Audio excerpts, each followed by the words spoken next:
Everyone, আজকে চলে আসছি নাগরপুর জমিদার বাড়ি। একসময় এটা জমিদার বাড়ি ছিল, এখন হচ্ছে নাগরপুর মহিলা বিশ্ববিদ্যালয় কলেজ। রাইট, যতটুকু পারি ভিডিও করে দেখাবো, সো সবটা ভিডিও দেখতে হবে। পিকনিক স্পটও বলা যায়।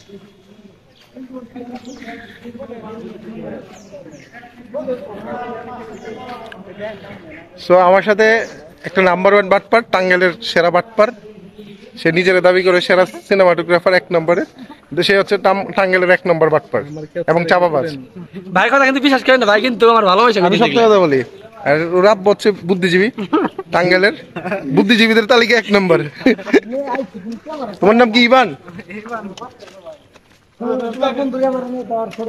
এখানে ইন্টারন্যাশনাল সব বাটপার নিয়ে আসছি।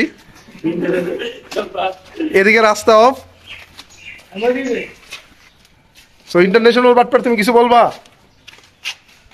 বলো, কিছু বললে বলো। না, আমি কিছু বলবো না। আমি আসলে এই জায়গায় আসার পর আসলে আনন্দ বোধ করতেছি। আনন্দ বোধ করতেছো? আনন্দ বোধ, বুধ জিনিসটা কি? ভোগ করতেছি।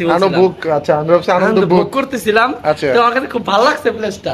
ভালো লাগছে। এখানে ফার্স্ট আসছে অনেক এখানে শুনছি যে এই দেলদুয়ার জমিদার বাড়ি ভালো, তারপর নাগরপুর জমিদার বাড়ি ভালো। আমি দেলদুয়ার যাওয়া হয়েছিল, নাগরপুর যাওয়া হয়েছিল না, কিন্তু লাস্ট পর্যায়ে চাপাবাজি শিখছো কোথা থেকে? তখন তোর গুরু আমার কাছে খুবই ভালো লাগছে। আমি খুব এক্সাইটেড না? তোর এক্সাইটমেন্ট আমি দেখতেছি না। জায়গাটা মোটামুটি অনেক পুরাতন, এই জন্য কিছু অনেক পুরাতন যে বোঝা যাচ্ছে, এটাতে অনেক ঐতিহাসিক চিহ্ন দেখা যাচ্ছে বিল্ডিং এর দেয়ালে। এই যে চৌধুরী বাড়ি প্রতিষ্ঠাতা করেন যদুনাথ চৌধুরী।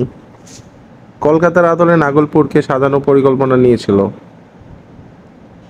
এই যে এখানকার কৃষ্ণচূড়া গাছটা কি সুন্দর ফুটে উঠেছে।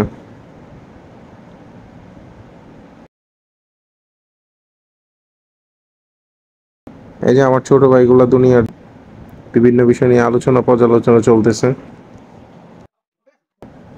এখন আমাদের ফিরবার পালা, সো আমরা আবার ব্যাক করতেছি। জায়গাটা আসলে অনেক সুন্দর, কারুকাজগুলো বোঝা যায়।